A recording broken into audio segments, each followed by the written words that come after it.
You're welcome to my channel. We are still handling our course unit called entrepreneurship development, and in this video we are going to be looking at topic 2, which is called theories of entrepreneurship. The three theories of entrepreneurship: we have the economic theories, the psychological theories, and then the sociological theories.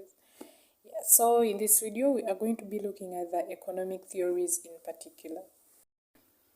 We also have three economic theories, and that is the equilibrium approach, the disequilibrium approach, and the revolution equilibrium approach. Economic theory, they say that entrepreneurs are just made. Entrepreneurs are just made. So we shall first look at the equilibrium theory. The equilibrium theory seeks to identify the best clause to explain the economic system and assume that the general principles explaining society. For example, it assumes a perfect market system. A perfect market system means that there are very many buyers and sellers in the market, and that the sellers sell similar products, but the buyers have access to perfect information about the prices, and there are no transaction costs. That is what they call a perfect market. So the equilibrium theory is when the demand of a product is equal to its supply. It assumes a perfect market system. And then another assumption is that human action, individual human action, does not play a significant role. Since there is a perfect market system, individual human action is not so important in the equilibrium approach. And another assumption is that entrepreneurs are non-decision makers who follow set rules in carrying out their day-to-day functions. Like the decisions of entrepreneurs do not matter in the equilibrium approach. Since the demand is already equal to the supply, their decisions do not matter. So that's the equilibrium theory. Summary of this theory is that the assumption is that even selfish consumers and selfish producers, each with their own selfish interest, could always strive acceptable bargains that could move the market to equilibrium.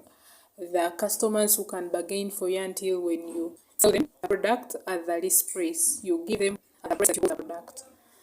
Then limitations of this approach. This approach neglects the entrepreneurial function because they tend to disregard the power of human action and limit the capacity of entrepreneurial behavior. Because in the assumption we said, individual human action does not play a significant role in this approach, and entrepreneurs are non-decision makers. They just follow the set rules in carrying out their day-to-day activities. So they neglect the entrepreneurial function. This equilibrium approach is the second one, and this one looks at situations when the demand is not equal to supply, when they're not equal, and the normal economies that we have, demand is never equal to supply. Either demand is higher or supply is higher. And this approach suggests that opportunities for profit exist within economic systems because of inequalities between demand and supply. People can only make profits where demand and supply are not equal. But in the equilibrium economy, it's very hard to make a profit. But when the demand is higher than the supply, someone can increase the prices of the product just to make a profit. The entrepreneurial actions are therefore designed to exploit these opportunities that drive economic systems towards equilibrium. So when the demand is higher than supply, entrepreneurial action will be needed. Entrepreneurs will have to do something to make sure that the demand equals to supply, and they will increase on the production, which will increase on the supply of the particular good, in order for it to be equal to its demand. Markets by nature are in a state of disequilibrium, and the role of entrepreneurs is to exploit. The normal markets in the normal world that we are living in are in a disequilibrium state whereby demand is either higher than supply or supply is higher than demand. They are never equal, and the role of entrepreneurs is to exploit the opportunity in between there so that they can make profits.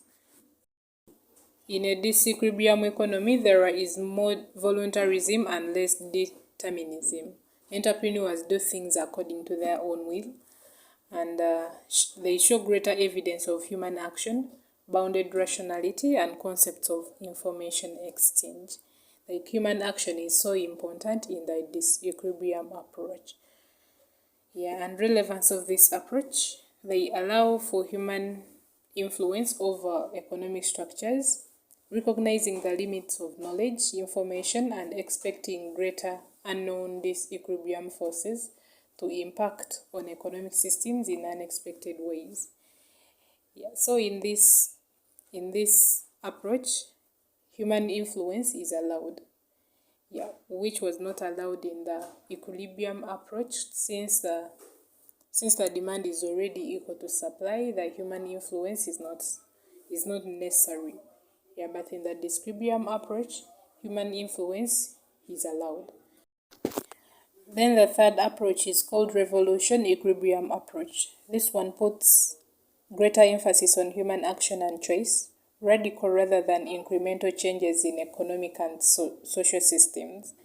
It looks at destroying something and you come up with something new. You take away something and you bring something and it becomes the order of the day. And an example is scratch cards of airtime. We used to use them like every day, and when they were removed, they were replaced with easy load, and easy load became the order of the day. Now no one thinks about scratch cards, not even once.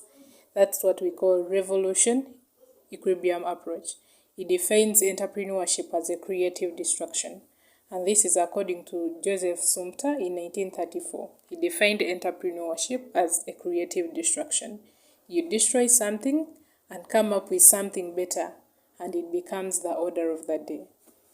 Yeah, according to the revolution equilibrium approach, a normal healthy economy was not the one in equilibrium, but the one that was constantly being disrupted by technological innovations. The normal economy is the one that keeps changing according to the changes or advancement in technology. And in the economy that we have, we keep abandoning things and adopting new things because of changes in technology and all that. Sometime back, everyone used to be on BlackBerry's case. BlackBerry phones, they were the order of the day. Now they were abandoned and replaced by iPhones. That is the normal economy. Things keep changing according to the changes in technology. Yeah, and those were the three economic approaches or economic theories. That is the equilibrium approach, the disequilibrium approach, revolution equilibrium approach. Thanks for watching. Don't forget to subscribe, like, comment, share with your friends, and watch my next video. We shall be talking about the psychological theories of entrepreneurship.